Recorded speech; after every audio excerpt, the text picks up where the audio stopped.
ابھی جدائی کے لمحے اور باقی تھے.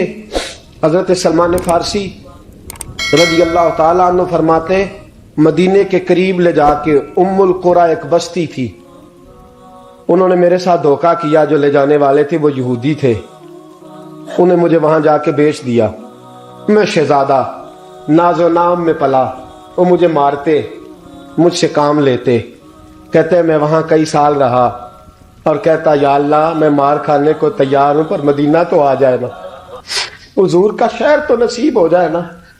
حضرت جناب سلمان فارسی کہتے ہیں اس یہودی کا چچا بیٹا, اس کا چچا زاد بھائی, اس کا کزن بنو قریظہ یہودیوں کے محلے سے آیا. مجھے اس نے کام کاج کرتے دیکھا, کھیتی باڑی کرتے دیکھا تو کہنے لگا توجہ ہے آپ کی, جاگ رہے ہیں آپ لوگ, میری بات کی سمجھ آ رہی ہے؟ کہتے ہیں کہنے لگا غلام بیچو گے مجھے دے دو. کہتے ہیں اس نے کہا تو 4 دینار نفع دے, تو لے لے. کہتے ہیں اس نے 4 دینار نفع لیا اور مجھے باندھ لیا اونٹ کی پشت پہ, ہاتھ میرے باندھ لیے, پیر باندھ لیے. میں رونے لگا, میں تڑپنے لگا. کہتے ہیں اچانک بنو قریظہ مدینے کا ایک محلہ تھا, یہاں یہودی رہتے تھے. کہتے ہیں وہاں کا وہ رہنے والا شخص اچانک میری آنکھ کھلی تو ٹھنڈی ٹھنڈی ہوائیں, اچانک میں نے آنکھیں کھولی تو کھجوروں کے لمبے چوڑے درخت. فرمایا میں نے دیکھا تو پہاڑیاں بھی معطر معطر سی, فضائیں بھی کرم کرم والی, عطا ہی عطا. کہتے 2 آنسو گرے اور میں ہنس پڑا, آنکھوں میں آنسو, لبوں پہ مسکراہٹ. حضرت سلمان فارسی رضی اللہ تعالیٰ عنہ کہتے ہیں وہ کہنے لگا تجھے کیا ہوا؟ سارے رستے تو بت تھا, اب کیا ہوا؟ میں نے کہا میری تھکاوٹیں اتر گئی ہیں, میری ریاضتوں کا ثواب مل گیا ہے, میری عبادتوں کا اجر فلہم اجرہم عند ربہم ولا خوف علیہم ولا هم یحزنون, مجھے گوہر مراد مل گیا. کہتے ہیں اس نے مجھے وہاں رکھا, کام کاج کرانے لگا. وقت گزرتا گیا. ایک دن کھجوروں اوپر چڑھ کے میں کھجوریں توڑ رہا تھا, مست تھا. تھوڑی تھوڑی عربی میں نے سیکھ لی, ہلکی پھلکی باتیں سمجھنے لگا, جواب دینے لگا. فارسی نسل تھا. کہتے میں کھجوریں توڑ رہا تھا, میرے مالک کا بھائی دوڑا دوڑا آیا. توجہ ہے آپ کی؟ آیا, آگے کہنے لگا بھائی پتہ ہے تجھے کیا ہوا ہے؟ پتہ؟ کہتا میں نے کوئی توجہ نہیں دی, یہ روز ایسی باتیں. پتہ ہے تازہ خبر کیا ہے؟ کیا ہوا؟ کہنے لگے وہ جس نے دعویٰ کیا تھا نا نبوت کا وہ مدینے آ گیا ہے. وہ جنہوں نے دعویٰ کیا تھا نا نبوت کا وہ مدینے آ گئے ہیں. حضرت سلمان فارسی کہتے ہیں جو کھجوریں میں توڑ رہا تھا وہ میرے ہاتھ سے گر گئی. یوں لگا کہ جیسے کسی نے آ کے کسی نے آ کے کہا ہو کہ چل تجھے حضور نے بلایا ہے. فرماتے میرے ہاتھ کانپنے لگے. وہ کہنے لگا کدھر ہے وہ؟ کہنے لگا وہ وادی قباء ہے نا, آج بھی جا کے کوئی دیکھے قباء کا ماحول, آج بھی جا کے کوئی دیکھے قباء کا ماحول. طلع البدر علینا کی صدا آتی ہے, طلع البدر علینا کی صدا, کہ ہم ہیں بچیاں نجار کے, وہ ننھی بچیاں جو بیٹھ کر وہاں دف بجاتی تھی, رسول پاک کی جانب اشارے کر کے گاتی تھی کہ ہم ہیں بچیاں نجار کے عالی گھرانے کی, خوشی ہے آمنہ کے لال کے تشریف لانے. ہم ہیں بچیاں نجار کے عالی گھرانے کی, خوشی ہے آمنہ کے لال کے تشریف لانے کی.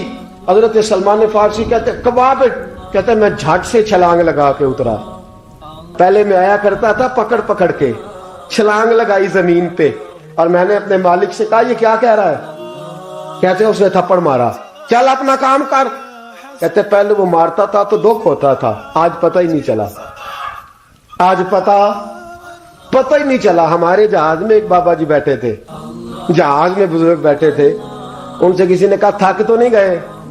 کہنے لگے میری 11ویں حاضری ہے, تھک بڑا گیا ہوں پر جب گنبد پہ نظر پڑتی ہے تھکاوٹیں اتر جاتی ہیں, کوئی تھکاوٹ نہیں رہتی. حضرت سلمان فارسی کہتے اس نے مارا, کوئی پتہ نہیں چلا.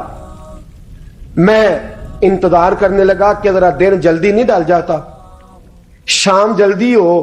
کہتے شام ہوئی, چھٹی ملی, کھجوریں پلو میں باندھ لی اور قباء کی جانب خرامہ.